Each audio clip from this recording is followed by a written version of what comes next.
Hello! Today I'm going to talk you through my top 10 books of 2014. So if you're looking for book recommendations, this should help you for 2015. This year I've actually read 47 books. I actually wanted to read 35 books this year, so I've beat my target. Woohoo! So I'm quite pleased with that. I know it's not quite a book a week, so that's my target for next year. 52 books next year, people.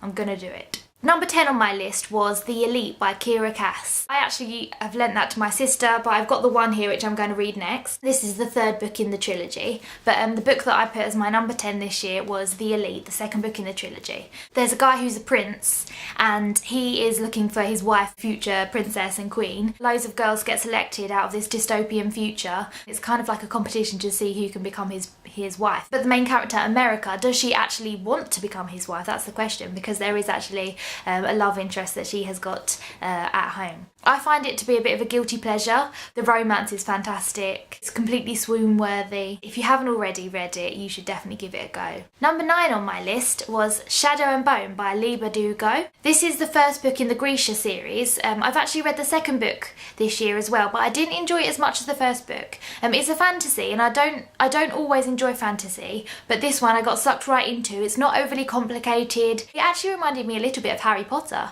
but absolutely nothing like Harry Potter really, but it gives you that kind of feeling of magic, and it's got a school. It's fantastic. I really enjoyed it. So if you're a fan of fantasy, and even if you're not, give it a go. It's a shame that I didn't enjoy the second book in the series as much, but I'm hoping that the third book will make up for it, so I'll have to see how that goes in 2015.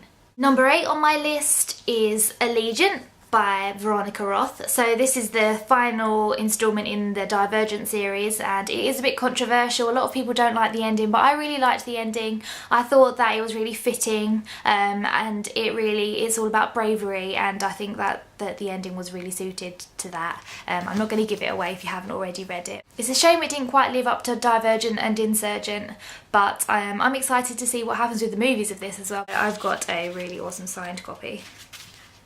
It says, and I really wanted to talk to her, but all I could talk about was the weather. Really not very good at that.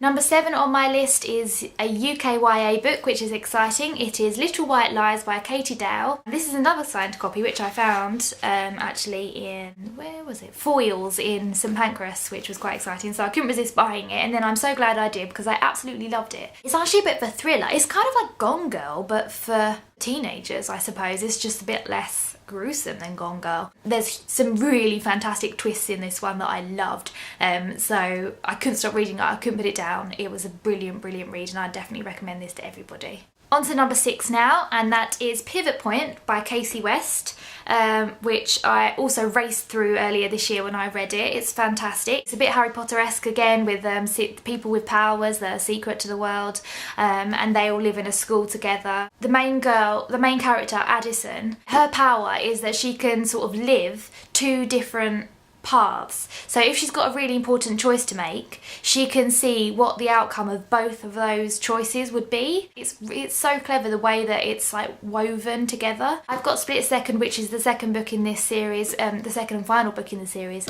on my shelf ready to read, so I'm excited to get stuck into that in 2015. Number 5 on my list is a book that I haven't got with me at the moment because my sister's borrowed it, but it's called Ketchup Clouds by Annabelle Pitcher. This book is another contemporary. I thought it might be a bit too young for me, but it really isn't at all. It's told through letters that a young girl writes to a actual serial killer. She's feeling guilty about something that happened to her, and she feels like she can kind of relate to this serial killer. Or is he just a murderer? Either way, he's a very bad man who's killed people. It's all told through her series of letters that she writes to him, and it's absolutely fantastic. So definitely give that one a read as well. Next up is The Knife of Never Letting Go by Patrick Ness, who, as I've said before, is a complete genius. It's a future in which everyone can hear each other's thoughts, which they call noise. It's about one boy called Todd, who early on sort of has to escape from the town because he's discovered something that he shouldn't have found. It's his journey with somebody that he meets to try and escape and find a cure for the noise. It's such a brilliant read. It's completely unexpected. I've never read anything like it, so I definitely recommend giving it a try, whether you're a teenager or an adult, whatever kind of book you like to read, because it's not like anything you've ever read before. Even though I said that Fantasy is a bit of hit and miss with me. When I enjoy it, I really enjoy it, and this is another one that I enjoyed, which was number 3 on my list, which is Trial by Fire by Josephine Angelini. See, that's not the real cover. I love the Murphy's Law thread that runs through it, which means anything that can happen will happen. It's got loads of parallel universes, which is something that I've never read before, in this sort of context when there's all witches and wizards and magic. And Josephine Angelini is rapidly becoming one of my favourite authors, so if you haven't read any of her books, including the Starcross trilogy, you should definitely give them a go because they are brilliant, absolutely brilliant. On to number 2 on my list now. It's a story about the apocalypse, and it is called The Rain by Virginia Bergin, and I met her and she is so nice, and I cannot wait to read the second book, which is called The Storm. So in The Rain, it is about rain that is poisonous. There's parts of like a meteorite or a comet or something that have infected the rain, and so if it lands on you, it has bacteria in it or some sort of bug that actually eats you from the inside out.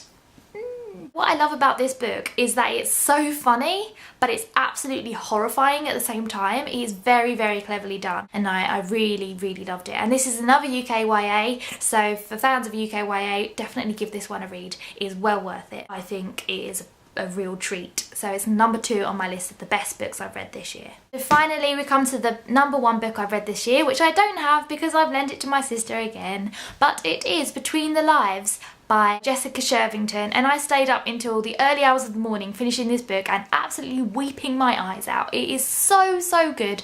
If you haven't read it, you must read it. It is so brilliant, and it is absolutely by far my number 1 book of the year. It's about a girl who every day she wakes up in a different life, but it's just 2 different lives that she switches between at midnight every night, and there's one life that she likes more, but in the life that she hates, there's somebody particularly special. So it's a really tough decision about what life she wants to live, and what she would sacrifice if she lost the other life. The story sort of starts when the main character, Sabine, breaks her arm in one life and discovers that she hasn't broken her arm in the other life. Can she end one of the lives? Oh.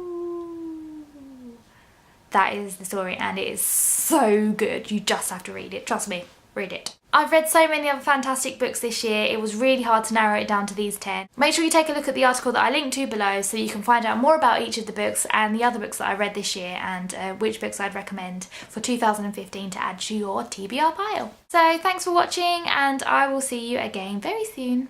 Bye bye!